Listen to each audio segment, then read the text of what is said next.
Olá, boa noite, sejam bem-vindos ao Jornalistas Online. E hoje vocês vão ver aqui no Jornalistas Online o Me Explica, que tenta explicar os assuntos mais relevantes do noticiário e os acontecimentos, mais interessantes que a gente está vendo no Brasil e no mundo. Hoje o assunto aqui no Me Explica é meditação, o que é isso, como fazer, o que ela consegue fazer, o que ela não consegue fazer. Então, hoje a gente está aqui com a Daniela Araújo, a nossa convidada, que é professora de meditação, co-diretora do Centro Brasileiro de Mindful Eating, enfim, uma especialista nesse assunto. Daniela, seja bem-vinda, muito obrigado. Oi, boa noite. É um prazer estar aqui com vocês. Daniela, hoje em dia a gente ouve falar bastante de meditação, mindfulness, como uma ferramenta que as pessoas podem usar para várias coisas, para ser mais produtivas, para ficarem mais calmas, enfim, uma série de utilidades, entre aspas, digamos assim. O que é exatamente essa ideia de meditação? E ela é diferente do mindfulness? Como é que funciona isso? Então, meditação é uma palavra que é usada para se referir a muitas práticas diferentes, né? A minha especialidade é a meditação do tipo mindfulness e dentro de um contexto laico, foi o tema do meu pós-doutorado, então é esse mindfulness que tem um recorte mais voltado para promoção de saúde e com base em estudos clínicos, estudos científicos e também em conhecimentos, sobre como funciona o cérebro, como funciona o corpo humano, como funciona a cognição, a atenção, que estão por trás dessa adaptação da prática meditativa nesse contexto.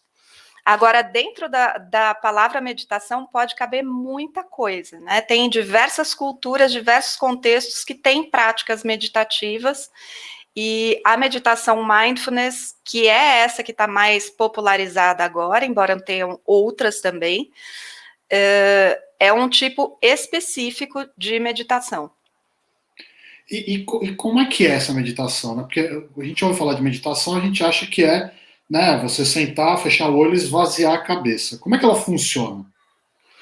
Então, a primeira ideia, é que esvaziar a cabeça não é uma boa descrição do que acontece na prática do mindfulness. Na verdade, ela tem como uma intenção praticar uma capacidade de direcionar a atenção de forma voluntária para algumas coisas.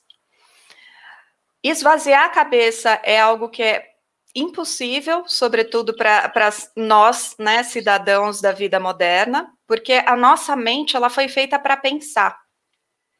Depois de algum tempo, por mais concentrado que a gente esteja, vai acontecer algum momento em que a nossa mente vai produzir pensamentos, vai acessar memórias, vai se dispersar para outros estímulos em que a gente está. Então, essa ideia da mente vazia não descreve fielmente o que acontece com a nossa atenção e percepção durante uma prática de meditação.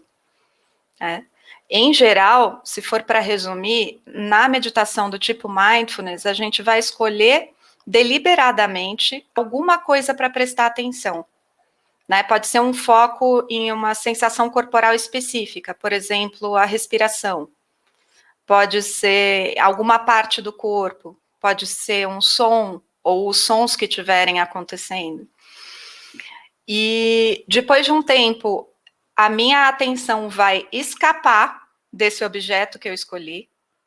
Eu vou ter que notar que a minha atenção saiu e vou redirecionar a atenção, trazê-la de volta para esse objeto que eu tinha elegido. É mais ou menos isso que acontece durante um ciclo da meditação. A expectativa de não pensar em nada, muitas vezes ela pode atrapalhar esse exercício do movimento da atenção. Então, eu vou escrever uma situação que acho que algumas pessoas que já tentaram meditar com aplicativo, ou enfim, já viram alguma coisa no YouTube, leram uma situação que é comum, e aí eu quero que você me diga se eu estou falando certo ou falando errado. É o seguinte, você vai lá, você senta para meditar, tá bom. Aí tem geralmente uma orientação que é, você presta atenção na sua respiração, fecha o olho e presta atenção na respiração. Então você tem que sentir a respiração entrar e sentir a respiração sair. Mas o que acontece muito com a gente é, a gente consegue sentir a respiração entrar, e aí, de repente, a gente lembra que tem que pagar a conta na semana que vem, que vai vencer. Ou aí sai a respiração, a gente lembra que tem que colocar o lixo para fora. Isso quer dizer que eu errei na meditação? Quer dizer que eu estou fazendo errado e eu preciso melhorar ou não? Não, essa lembrança faz parte, né? Porque sustentar a atenção focada de forma permanente é algo que o nosso cérebro não evoluiu para fazer. É claro que com a prática da meditação eu vou conseguir manter a minha atenção estável no objeto que eu escolhi por mais tempo. Eu também vou perceber que eu me distraí com mais rapidez e vou conseguir trazer a minha atenção de volta com mais facilidade. No entanto, esse modo de distração, na verdade, é um modo de funcionamento padrão do nosso cérebro, né? O nosso cérebro ele foi feito para que a gente fosse capaz de monitorar o nosso ambiente e também de acessar memórias, fazer planejamentos, né, pensar em coisas novas, juntar uma pecinha com a outra e ter uma ideia, ter um insight. E esse é praticamente o estado, né, padrão do nosso cérebro, ele ficar rodando essas coisas de uma forma mais ou menos automática ali no fundo. Então, quando acontece de lembrar da conta, lembrar que precisa pendurar a roupa que eu deixei na máquina, tudo isso é perfeitamente esperável e normal. Seu cérebro não está com defeito, não está dando falha, né? É isso que ele faz mesmo. Continua, por favor. Não, e na verdade o meditar é passar por todo esse ciclo, né? Ele é o focar a atenção de forma intencional, a distração que vai acontecer, eu notar que a distração aconteceu e eu redirecionar a minha atenção de volta para o foco que eu tinha intencionado. Meditação é todo esse ciclo. Às vezes a gente tem a expectativa que a meditação é só manter a minha atenção ali paradinha, né? E não, é todo o processo. Entendi. Então, é porque a gente pensa muito, né, em termos, por exemplo, aproveitando que a gente está nos Jogos Olímpicos agora, você vai fazer uma rotina de ginástica artística no solo, você tem que acertar todos os exercícios para ganhar uma nota boa. A meditação não é assim, não é fazer uma meditação limpa, né? É você simplesmente passar por esse processo e percebendo como sua mente funciona, mais ou menos isso. É mais ou menos isso. E quando a gente vai olhar para os estudos científicos que começam a avaliar, né? Começam não, já tem décadas aí de estudos a respeito, mas que eles vão falar de quais são os benefícios para a saúde, benefícios psicológicos, benefícios fisiológicos, a gente entende que passar pelos 4 estágios são importantes. Porque aquilo que vai acontecer nesses 4 momentos, né? O que é passar por esse ciclo, é quase como se fosse um circuito de academia, né? Você vai exercitar partes diferentes e habilidades diferentes em cada um desses momentos desse ciclo. E é esse exercício completo que vai trazer os benefícios. Então, eu gosto de citar o mestre Yoda para falar disso, que no Império Contra-Ataca, ele está tentando ensinar para o Luke Skywalker usar a força. E aí ele fala, ele tem um dizer que ficou famoso, que as pessoas gostam de citar, e que depois que eu comecei a praticar mindfulness, eu compreendi esse dizer de uma forma diferente. Ele fala assim para o Luke: você faz ou você não faz, não existe tentar.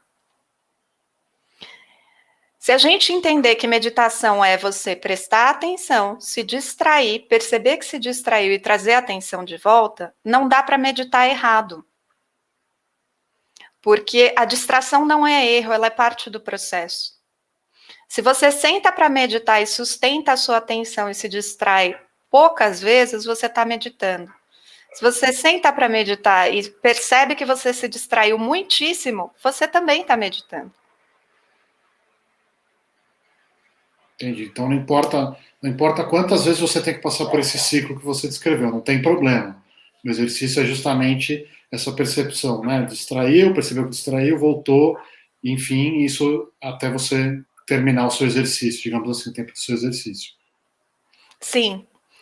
E tem uma qualidade da atitude que essa atitude interna ou atitude cognitiva que você tem que ter, que vai favorecer você passar por esses 4 estágios de uma forma um pouco mais fluida e tranquila. E a preocupação com o desempenho normalmente vai atrapalhar isso, porque a preocupação em si, ela é uma distração, que vai capturar a sua atenção, vai gerar um estado emocional que é mais grudento para a sua atenção, né? Quase como se fosse um papel pega-moscas. E aí vai ser muito mais difícil você perceber que se distraiu e trazer a atenção de volta. Interessante. E eu queria falar um pouco agora da parte, né? Se a gente pesquisar a meditação na internet hoje em dia, a gente vê uma série de coisas, né? Dizendo que a meditação faz isso, faz aquilo, faz de tudo um pouco. O que a ciência sabe a respeito da meditação hoje em dia, os benefícios que ela realmente traz para as pessoas que praticam? E quanto elas precisam praticar? Uhum. O que a gente tem de evidências no campo dos estudos de mindfulness, existem realmente benefícios para diversas áreas, porque esse circuito, ele vai mobilizar muitas funções do nosso cérebro, muitas funções cognitivas, dimensões de regulação emocional. Então, a gente tem evidências para prevenção de recaída em episódios depressivos, em pessoas que têm depressão maior, né, com 3 ou mais episódios de depressão, isso já está bem estabelecido. Benefícios para quadros de ansiedade, prevenção em recaídas para comportamentos aditivos, manejo de dor crônica, dificuldades de aprendizado, né, tem evidências para benefícios para crianças na escola, tem redução de acidentes de trabalho, tem benefícios para relações interpessoais, relações familiares, tem muitas coisas interessantes, né? E na área que eu mais gosto, que é a área de alimentação, embora seja uma área mais recente no campo das pesquisas do Mindfulness, tem os resultados bem legais, especialmente para compulsão alimentar. E essa prática, como é que ela precisa, digamos assim, como é que a pessoa pode começar a praticar para ter algum tipo de benefício? E outra pergunta, já emendando uma pergunta na outra, uma pessoa que tem algum tipo, né, de doença ou transtorno, como é que ela pode conversar com o médico dela para incluir a meditação, né, no tratamento? O que a gente sabe sobre isso hoje em dia? Então, especificamente para quem está passando por uma doença ou um transtorno, né, e a gente sabe que no contexto atual tem muitas pessoas com um grau de adoecimento psicológico importante, sobretudo depois da pandemia. A prática da meditação mindfulness pode trazer muitos benefícios, mas também tem algumas situações em que ela é contraindicada. Para alguns quadros, ela pode ou ser ineficaz ou até trazer um agravamento de alguns sintomas. Então, se você está com uma fase aguda de um transtorno ansioso, né, tendo episódios de pânico, por exemplo, é melhor você estar com essa situação, esse quadro um pouco mais controlado antes de começar a praticar. O mesmo para depressão. Se você está no meio de um episódio depressivo, também não é indicado que você vá desenvolver a prática de mindfulness. É melhor que você já tenha saído desse episódio, já esteja estabilizado, para ir fazer essa prática para te ajudar a prevenir ou a manejar episódios futuros. A gente tem, algumas pessoas podem ter quadros que deixam a prática do mindfulness ser mais difícil. Por exemplo, se você tem um transtorno de déficit de atenção e hiperatividade, em que você tem muita agitação motora, para você pode ser muito desafiador se você for fazer um programa que exige que você fique sentado, parado por longos períodos. Aí você vai falar, não, esse negócio está me deixando mais ansioso, mais agitado, não é para mim, vou largar e nunca mais quero ver isso na minha frente. Mas existem tipos de programas que são desenhados para serem mais adaptados para quem tem um perfil desses. Então, programas baseados, por exemplo, na atenção plena no movimento. Então, isso vai depender um pouco de qual é a sua situação. E tem programas de mindfulness específicos para questões específicas. Então, por exemplo, para quem sofre de depressão, existe um programa chamado MBCT, que foi desenvolvido especificamente para a questão da depressão. Para quem tem problema com o abuso de substância, quer prevenir recaída, existe um programa específico para isso, que é o MBRP, Prevenção de Recaída Baseada em Mindfulness. E por aí vai. Mas existem benefícios bastante diversos. Né? E não só para quem tem algum problema de saúde, mas em geral, até para quem está bem, mas quer melhorar um pouco a qualidade da sua atenção, qualidade de vida, também pode trazer muitos benefícios. Muito legal. E o pessoal está ouvindo a gente falar aqui sobre meditação e tal, ficou interessado. Existe um bom caminho para a pessoa começar a entender a prática, a praticar sozinha? Hoje em dia a gente sabe que tem muitos livros de meditação, tem muitos aplicativos, né, de vários tipos. Qual é um caminho ou caminhos que as pessoas podem tomar para começar a praticar meditação mindfulness? Existem muitos livros, existem muitos aplicativos, mas eu gosto de dizer que se você quer começar a praticar, vai ser muito mais fácil se você começar praticando sob a orientação de um professor ou de uma professora. Porque o grande benefício, ou o grande aprendizado nas práticas meditativas não é exatamente a prática em si, mas é como você vai aprender com aquilo que aconteceu durante a prática. Então, você ter a orientação de alguém mais experiente para você conversar sobre o que você notou, o que aconteceu com você durante a prática, é algo que eu entendo como fundamental. E aí, depois, você pode seguir em frente praticando sozinho, se aprofundar com os livros, usar os aplicativos para sustentarem a prática. Mas a gente sabe que pelas diretrizes de boas práticas no mindfulness, até quem é professor precisa periodicamente praticar sob a instrução e supervisão de um professor mais experiente. Porque existe algum benefício que só acontece, né, um aprofundamento, um avanço na prática, que só vai acontecer com esse encontro e esse diálogo. Então, dá para aprender com livro? Dá para aprender com aplicativo? Dá. Mas a orientação com o professor, né, em tempo real, porque às vezes tem aulas gravadas, mas essa interação, né, síncrona com o professor, eu acho que é muito importante. E onde as pessoas podem procurar professores de meditação qualificados, pessoas que podem ajudar elas a começar a ter essa prática? Então, hoje em dia já tem muitos professores, né, bem treinados.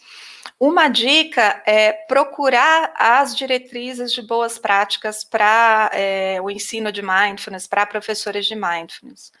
Porque não é uma profissão regulamentada, não existe um conselho de mindfulness, nada desse tipo. Né?